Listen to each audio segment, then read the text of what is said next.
அதிசயங்கள் செய்கிறவர் நம் அருகில் இருக்கிறார். அற்புதங்கள் செய்கிறவர் என்றும் நமக்குள் வசிக்கிறார். யோசுவாவின் புஸ்தகம் 1ஆம் அதிகாரம் 9வது வசனம். நான் உனக்கு கட்டளையிடவில்லையா? நான் உனக்கு கட்டளையிடவில்லையா? பலங்கொண்டு திடமனதாயிரு. பலங்கொண்டு திடமனதாயிரு.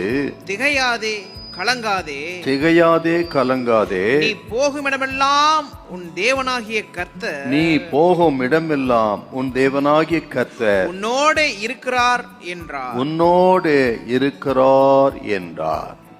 இஸ்ரவேல் ஜனம் 40 ஆண்டுகள் வனாந்தர யாத்திரை செய்து அந்த யாத்திரையின் முடிவிலே மோசே மரித்தார்.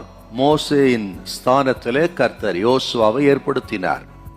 அந்த யோசுவா இஸ்ரவேல் ஜனத்தை யோர்தானை கடந்து கானான் தேசத்தை அவர்கள் யுத்தம் செய்து அதை பிடித்து இஸ்ரவேல் ஜனத்துக்கு பங்கிட்டு கொடுக்கக்கூடிய மிகப்பெரிய ஒரு வேலை கர்த்தர் யோசுவாவுக்கு கொடுத்தார்.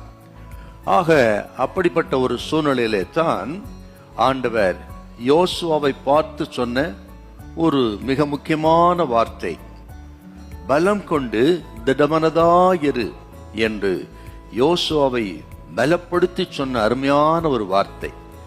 இந்த வார்த்தைகள் திரும்ப திரும்ப இதே அதிகாரத்தில் வரும் பாருங்க.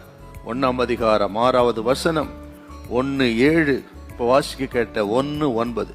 ஆக 3 விசை திரும்ப திரும்ப யோசுவாவை பார்த்து கர்த்தர் சொல்லுகிறார். ஏன்னு கேட்டினா யோசுவாவுக்குள்ளே ஒரு திகைப்பு, பயம், கலக்கம் இருந்திருக்கலாம். புதிய பொறுப்பு, ஆக பிரவேசிக்க போகிற தேசமோ ஒரு பயங்கரமான தேசம்.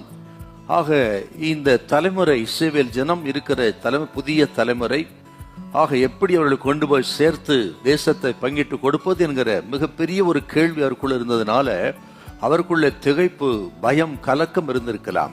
ஆகவே தான் ஆண்டவர் திரும்ப திரும்ப சொல்லுகிறார், யோசுவா நீ பலம் கொண்டு திடமனதாயிரு என்று சொன்னார். இந்த வார்த்தை கேட்கிற தேவ பிள்ளைகளை பார்த்தும் ஆண்டவர் சொல்லுகிறார், ஒருவேளை உங்களுக்குள்ளும் பலவிதமான கலக்கங்கள் இருக்கலாம், பயம் இருக்கலாம், திகைப்பு இருக்கலாம். இந்த காரியம் என்ன ஆகுமோ, எப்படி செய்ய முடியுமா, முடியாதா என்றெல்லாம் உங்களுக்குள்ள 1000 கேள்விகளோடு இருக்கலாம். இன்னைக்கு ஆண்டவர் சொல்லுகிறார், யோசுவாவை பார்த்து சொன்னவர் உங்களையும் பார்த்து சொல்லுகிறார், பலம் கொண்டு திடமனதாயிருங்கள், பயப்படாதிருங்க, கலங்காதிருங்க, கர்த்தர் உங்களோடு கூட இருக்கிறார். ஹல்லேலூயா, ஹல்லேலூயா.